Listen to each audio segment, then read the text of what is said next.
দেশের ৪ জেলার হাওড়াঞ্চলের বিস্তীর্ণ জমির পাকা আধা পাকা ধান তলিয়ে রয়েছে পানিতে।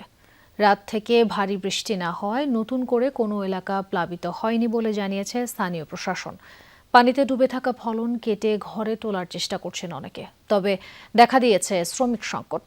কৃষি বিভাগের প্রাথমিক তথ্য বলছে, হাওড়াঞ্চলের 40,000 হেক্টরেরও বেশি জমি বোরো ধান পানিতে নিমজ্জিত। দিশেহারা হয়ে পড়েছেন কৃষক। বুক সমান পানিতে নেমেই ধান কাটছেন কৃষক। বছরের খোরাকিটুকু অন্তত জোগাড়ের আপ্রাণ চেষ্টা। কেটে তোলা ধান বৈরী আবহাওয়ায় শুকানো যাবে কিনা তা নিয়েও রয়েছে শঙ্কা। গেল কয়েকদিনের টানা বৃষ্টি আর উজানের ঢলে সুনামগঞ্জে তলিয়েছে হাওরের বিস্তীর্ণ জমি। কৃষি বিভাগের তথ্য বলছে, 55% জমির বোরো ধান কাটা হলেও পানিতে নিমজ্জিত বাকি বেশিরভাগ অংশ। তলিয়ে আছে অন্তত 13,000 হেক্টর জমির ফসল। চোখের সামনে পাকা ধান পচে নষ্ট হতে দেখে দিশেহারা কৃষক। জমি জলাবদ্ধ হয়ে পড়ায় হারভেস্টার মেশিনে কাটা যায়নি অনেক হাওরের ফসল। রয়েছে শ্রমিক সংকটও। এলাকায় ধান সব পাকা হয়েছে, কিন্তু শ্রমিকের অভাবে ধান কাটা যাইতেছে না। দেখুন যে এলাকায় যে ধান পাকছে, যে মেশিনও ধান কাটতে পারতেছে না। বৃষ্টি পাইনি। নতুন করে ভারী বৃষ্টি না হওয়ায় হবিগঞ্জ ও মৌলভীবাজারে প্লাবিত হয়নি নতুন কোনো এলাকা। হবিগঞ্জে হাওরে বানের পানিতে পুরোপুরি তলিয়েছে 5,600 হেক্টর জমির পাকা আধা পাকা ধান। আংশিকভাবে নিমজ্জিত 5,500 হেক্টরেরও বেশি জমির ফলন।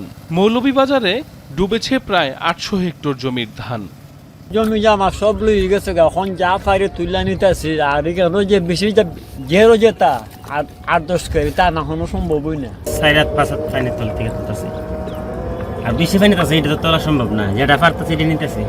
বৃষ্টি আর উজানের ঢলে নেত্রকোনার বিভিন্ন হাওরে প্রায় 15,000 হেক্টর জমির বোরো ধান পানিতে তলিয়ে আছে। ফলন হারিয়ে দুশ্চিন্তায় কৃষক। কৃষি বিভাগ বলছে, জেলায় হাওরের 65% জমির ফসল কাটা সম্পন্ন হয়েছে। ধান কাটা শ্রমিকদের সংকট রয়েছে নেত্রকোনাতেও। ধান যাই হয়েছে তাইও দেখবেন গেরাইছে, আমরা কারণে কোনো উপায় গতি নাই। ধার কর্য করে আইনা আমরা ঋণ করে গ্রস্ত করছি। এখন যে আমরা নিজে একাই বাঁচতে পারি না, ঋণ কি দিয়ে দিলাম, আমরা অনেক কষ্টে আছি। যা নিচে কাটতেছি এগুলো আবার যে বৃষ্টি পানি পচা যাচ্ছে, পচা ধান। এখন তো আমাদের উপায় নেই, বাঁচার মতো কোনো পথ নেই। এদিকে বানের পানিতে হাওরের ফসল ডুবিতে দিশেহারা কিশোরগঞ্জের অনেক কৃষক।